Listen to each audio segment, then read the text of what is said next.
also on this Sunday morning, I would really like to say that how grateful that I am for God on this day, because sometimes I just have to be reminded a lot how he takes care of the scenarios.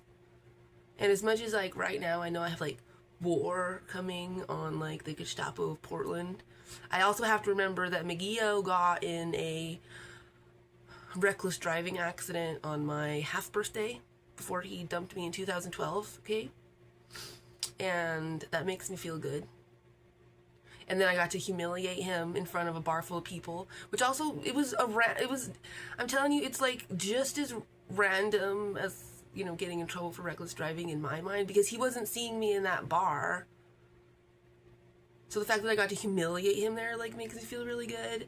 And then the fact that he got in that accident on the mountain so that I could go back to work and be safe makes me feel really good. And in case you're wondering, it's no, I'm not necessarily worried about him attacking me on the job site. I'm more worried about him sabotaging my job sites, or putting up hidden cameras at my job sites. Remember, this is also about estate fraud, so I definitively have concerns over people scrupulous enough to record me and my family at work and steal our trade secrets and stuff, right?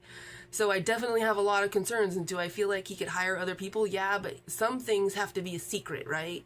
And so maybe putting him in a wheelchair really did save my ass. And I'm also get worried about him sabotaging and infiltrating my houses. I mean, the list doesn't end with things that I have to be worried about an ambulatory Magio screwing over my life.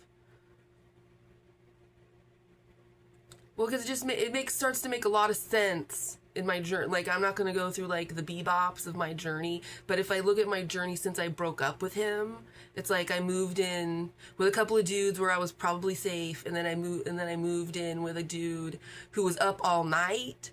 So I was probably safe, and maybe not safe, all during the day. But he was at least up all night, so I wasn't getting raped in my sleep. And then I married my husband, and then I had a baby, and I was home all the freaking time. So it's I can kind of see how my journey started to shift. And then my mom, in the early days, my mom stopped working. She quit her graveyard shift job when I was living there, randomly one day. And I was so it's I'm looking at how every aspect of my life has been turning since him, and it seems there's a lot of be safe in your sleep, Brittany.